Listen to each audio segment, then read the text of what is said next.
Hello students, कैसे हैं आप सब। तो चैप्टर 15 बायोलॉजी का और एनवायरनमेंट, इसके मोस्ट इंपॉर्टेंट क्वेश्चंस की सीरीज के पार्ट 2 में आज हम मिल रहे हैं। तो चलिए स्टार्ट करते हैं। फर्स्ट क्वेश्चन है, describe how decomposers facilitate recycling of matter in order to maintain balance in the ecosystem. यहाँ आपसे पूछा गया है कि डीकम्पोजर्स जो है रिसाइकलिंग के लिए कैसे फैसिलिटेट करते हैं रिसाइकलिंग को, यानी कि बड़े इजीली कर देते हैं वो रिसाइकलिंग को, ताकि इकोसिस्टम के बैलेंस को मेंटेन किया जा सके। तो हमें ये बताना है। तो क्या है कि जो डीकम्पोजर्स होते हैं वो माइक्रो ऑर्गेनिजम्स होते हैं जो dead plants, decaying matter, dead organisms, इनसे अपनी एनर्जी लेते हैं by break down the chemical substances. Decomposers क्या करते हैं कि जो कॉम्प्लेक्स ऑर्गेनिक सब्सटेंसेस होते हैं उनको ब्रेक करके सिंपल इनऑर्गेनिक सब्सटेंसेस में चेंज कर देते हैं, और इसके बाद ये जो सिंपल सब्सटेंसेस हैं ये सॉइल में चले जाते हैं और प्लांट्स इन्हें यूज़ करते हैं अपनी फीड करने के लिए, अपना फूड प्रोड्यूस करने के लिए इन्हें यूज़ करते हैं। तो इस तरह से डीकम्पोजर्स क्या करते हैं, सभी सारे मैटर को रिसाइकिल करके वापस सॉइल में पहुंचा देते हैं। नेक्स्ट क्वेश्चन क्या है, explain the phenomenon of biological magnification. Biological magnification के बारे में पूछा गया है, पिछले सेशन में भी हमने बात की थी। How does it affect organisms belonging to different trophic levels, particularly the tertiary consumers. तो पूछा गया है कि जो बायोलॉजिकल मैग्निफिकेशंस है वो कैसे ऑर्गेनिजम्स को अफेक्ट करता है, स्पेशली टर्शरी कंज्यूमर्स को किस तरह से इफेक्ट करता है। तो सबसे पहले देखेंगे कि बायोलॉजिकल मैग्निफिकेशन क्या होता है। ये वो प्रोसेस है जिसमें हार्मफुल केमिकल्स फूड चेन में एंटर कर जाते हैं और फिर हर ट्रॉपिक लेवल पर, यानी कि स्टार्टिंग से लेकर एंड ट्रॉपिक लेवल पर वो इंक्रीज करते जाते हैं। एक्यूमुलेशन जो है उनकी इंक्रीज होती जाती है, इसे बोलते हैं biological magnification. Means the process in which harmful chemicals enter a food chain and get accumulated progressively at each trophic level is called biological magnification. अब हमें बताना है कि ये कैसे इफेक्ट करता है, स्पेशली टर्शरी कंज्यूमर का पूछा गया है। तो क्या होता है, जो हार्मफुल और टॉक्सिक केमिकल्स हैं ये कैसे सॉइल में और वाटर बॉडीज़ में एंटर करते हैं। कैसे करते हैं, पहला तो क्रॉप को डिजीजेज या पेस्ट से बचाने के लिए क्या यूज़ करते हैं, केमिकल फर्टिलाइजर्स या पेस्टिसाइड्स का यूज़ किया जाता है। इसके साथ ही जो फैक्ट्रीज़ का वेस्ट होता है, कुछ केमिकल्स होते हैं, या तो वो सॉइल में मिक्स हो जाएंगे, उसको ऐसे ही डाल देंगे, या फिर उन्हें पानी में, वाटर में, रिवर्स में डिस्पोज कर दिया जाता है। अब क्या होता है, धीरे धीरे ये मतलब एक ना लीक होते रहता है और ये पानी के अंदर मिल जाते हैं ये सारे केमिकल्स, और जो सॉइल पे फेंके जाएंगे यानी मिट्टी में फेंके जाएंगे वो सॉइल के अंदर एब्जॉर्ब होते जाते हैं। तो अल्टीमेटली कुछ सॉइल में चले गए और कुछ वाटर टेबल में चले गए।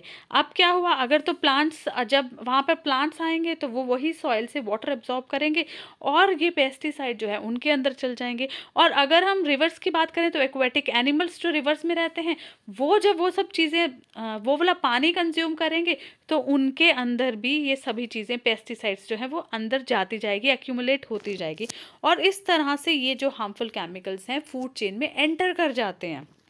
इसके बाद क्या होता है, यही बताया गया कि जैसे जैसे जो फूड ट्रॉपिक लेवल इंक्रीज होता जाता है फूड चेन में, तो ये हार्मफुल केमिकल्स इंक्रीज होते चले जाते हैं। और आप सबको पता है, क्योंकि मैन जो है, ह्यूमन बीइंग जो है टॉप पर आता है इन द फूड चेन, तो इसका मतलब क्या हुआ कि ह्यूमन बीइंग्स में एक्यूमुलेशन जो है हार्मफुल सब्सटेंसेस की सबसे ज़्यादा होती है। और ये क्यों नहीं ख़त्म होता, क्योंकि ये सारे जो हार्मफुल सब्सटेंसेस हैं ये नॉन डिग्रेडेबल हैं। इसका मतलब ये ख़त्म ही नहीं हो सकते, तो ठीक है, ये तो आगे चलते जाएंगे। और इसी तरह से जैसे चेक किया गया आजकल क्रॉप्स पर डीडीटी का जो स्प्रे है कितना ज़्यादा हो गया है, और अगर हम ह्यूमन बीइंग को चेक किया जाए तो उनके अंदर भी डीडीटी की कुछ ना कुछ जो है मात्रा पाई जाती है।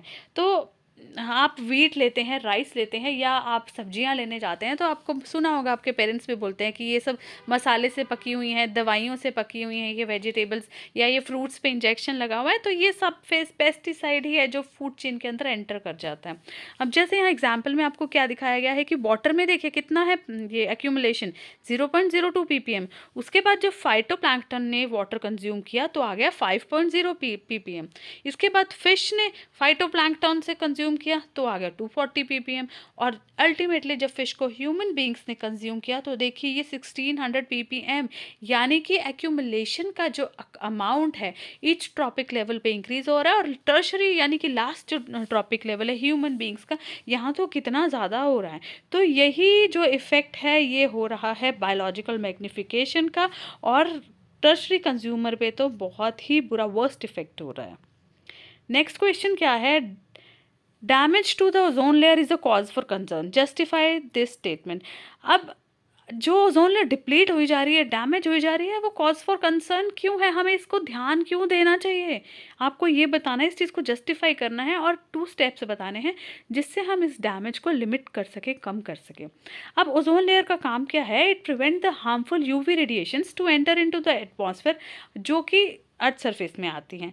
और अब ये इतना इंपॉर्टेंट काम है ओजोन लेयर का, बट अगर ओजोन लेयर डिप्लीट हो जाती है तो ये कॉज फॉर कंसर्न क्यों है, क्योंकि बहुत सारे हेजेडियस इफेक्ट जो हैं और सीरियस इफेक्ट्स, इल इफेक्ट्स देते हैं ह्यूमन बॉडीज़ पर भी, और साथ ही दूसरे भी ऑर्गेनिजम्स हैं, एनिमल्स हैं जिन पे ये सीरियस इफेक्ट्स देगी, जैसे कि स्किन डिजीजेस आ जाते हैं, स्किन कैंसर आ रहा है, डीएनए का जेनेटिक मटेरियल ही चेंज हो रहा है, आइज डैमेज हो रही हैं इसकी वजह से। तो ये सारी चीज़ें किस वजह से हो रही है, क्योंकि ओजोन लेयर डिप्लीट हो रही है। अब इसको कैसे कंट्रोल करें, तो कैसे कंट्रोल करें, सबसे पहले तो एरोसोल्स जो स्प्रे प्रोपेलेंट्स होते हैं उनका हमें यूडिशियस यूज़ करना चाहिए, जैसे कि फ्लोरोक्लोरोकार्बन्स हैं, क्लोरोफ्लोरोकार्बन्स हैं, इन सब का बहुत ही ध्यान से यूज़ करना चाहिए, क्योंकि ये ओजोन लेयर को इतना बुरी तरह डिप्लीट करते हैं, मीन्स होल ही कर देते हैं उसके अंदर। और सेकंड क्या है, जो न्यूक्लियर एक्सप्लोजन्स हो रहा है उसको कंट्रोल करना चाहिए, और सुपरसोनिक प्लेन्स का यूज़ बहुत ना के बराबर ही करना चाहिए। तो कुछ कुछ चीज़ें हैं जिससे हम ओजोन लेयर को डिप्लीट होने से बचा तो नहीं सकते, मतलब कम कर सकते हैं इस डैमेज को, कि और काफ़ी सालों तक ये चीज़ें चल सकें। राइट, चलिए चलते हैं हमारे नेक्स्ट क्वेश्चन की तरफ। क्या पूछा गया है, व्हाट विल हैपन, क्या होगा if we kill all the organisms in one trophic level, अगर एक ट्रॉपिक लेवल के सारे ऑर्गेनिजम्स को मार दिया जाए तो क्या होगा। क्या होगा सबसे पहले, तो जिसको मार देंगे यानी उससे नीचे वाला, जो उससे प्रीवियस जो ट्रॉपिक लेवल है, वो तो बिल्कुल उनकी पॉपुलेशन बढ़ती चल जाएगी, क्योंकि उनको तो कोई खाने वाला ही नहीं होगा। तो पहली क्या गड़बड़ हो जाएगी इकोसिस्टम में, कि population of organisms in previous trophic level है वो इंक्रीज हो जाएगी। उसके बाद अब जो ट्रॉपिक लेवल जो है, जिसके ऑर्गेनिजम्स बिल्कुल मार दिए गए हैं, उससे ऊपर की यानी कि नेक्स्ट वाला जो ट्रॉपिक लेवल है, उनको फूड ही नहीं मिलेगा, क्योंकि वो तो उनसे कंज्यूम करते थे ना। तो अब या तो वो अपना फूड पैटर्न चेंज करेंगे या फिर वो मर जाएंगे भूखे। तो यहाँ भी इकोसिस्टम का बैलेंस बिगड़ेगा। और तीसरा वही बात आ गई कि इकोलॉजिकल इम्बैलेंस जो है फूड चेन में बिगड़ जाएगा। तो इसे एक ट्रॉपिक लेवल पे नहीं, इनफैक्ट सभी ट्रॉपिक लेवल्स पे पूरी फूड चेन ही ख़त्म हो जाएगी। बहुत ज़्यादा, मतलब सभी इसको बोल देंगे सभी के सभी ख़त्म हो जाएंगे अगर एक भी ट्रॉपिक लेवल पे कोई भी ख़त्म कर दिया जाए। जैसे कि पीछे बात भी हुई थी कि लॉयंस मर रहे हैं, तो इनको कैसे बचाया जाए, क्योंकि ये भी फूड चेन का बहुत मेजर पार्ट है। ठीक है बच्चों, चलिए नेक्स्ट क्वेश्चन कौन सा है, why did United Nations act to control the production of chlorofluorocarbons used in refrigerators. अब यह बोला है कि यूएन ने जो है, क्यों कहा है भाई, क्यों भाई क्लोरोफ्लोरोकार्बन्स को जो रेफ्रिजरेटर्स में यूज़ होते हैं उनको प्रोडक्शन को कंट्रोल में किया जाए, क्योंकि अभी जैसे हमने पहले पढ़ा, फ्लोरोकार्बन्स एंड क्लोरोफ्लोरोकार्बन्स ये ओजोन लेयर में इसको डिप्लीट करते हैं, इसलिए इनकी प्रोडक्शन को कम से कम करना चाहिए, आई मीन कंट्रोल्ड मेथड के थ्रू करना चाहिए। ठीक है, नेक्स्ट यहाँ पूछा गया define trophic level. Trophic level होता क्या है, ट्रॉपिक लेवल क्या है, पोजीशन है एक ऑर्गेनिजम्स की जो वो फूड चेन में ऑक्यूपाई करता है, मतलब कि जहाँ से उसको फूड और एनर्जी मिलती है, वो जो उसकी पोजीशन है, मीन जो प्रोड्यूसर है, हर्बीवोर है, कार्निवोर है, टॉप कार्निवोर है, वो फूड चेन में कहाँ पर है, कौन सी जगह वो स्टैंड करता है, कौन सा प्लेस ऑक्यूपाई करता है, इसे हम बोलते हैं ट्रॉपिक लेवल। यानी कि tropic level is the position that an organism occupies in a food chain where transfer of food or energy takes place, right? Next है, what are the various steps in a food chain called? अब वही बात हो गई कि भाई steps कौन से होते हैं फूड चेन पे, लेवल्स ही तो होते हैं ट्रॉपिक लेवल्स, तो इनको क्या बोलेंगे, फूड चेन के वेरियस स्टेप्स को बोलेंगे ट्रॉपिक लेवल्स। नेक्स्ट क्या है, which compounds are responsible for the depletion of ozone layer. Ozone layer के डिप्लेशन में कौन से कंपाउंड्स, हम बार बार पढ़ रहे हैं कि chlorofluorocarbons are the major compounds, major components which are responsible for depletion of ozone layer. Next क्या है, what is the important function of presence of ozone in earth atmosphere. वही चीज़ है कि बार बार आपसे घूम फिर के बस घुमा फिरा के क्वेश्चन वही पूछे जा रहे हैं। तो ये आपको बार बार मैं इसलिए दे रही हूँ ताकि आपको पता चले कि क्वेश्चन जो है किसी भी फॉर्म में आ सकता है, बट आंसर आपको आता ही है सबका। बस आपको ये देखना है कि पूछा क्या गया है, इसलिए इसे रट्टा मारने की जरूरत नहीं है, जस्ट इसे अंडरस्टैंड करो ताकि किसी भी फॉर्म में किसी भी वे में अगर क्वेश्चन आता है तो आपको पता हो कि हमने क्या लिखना है।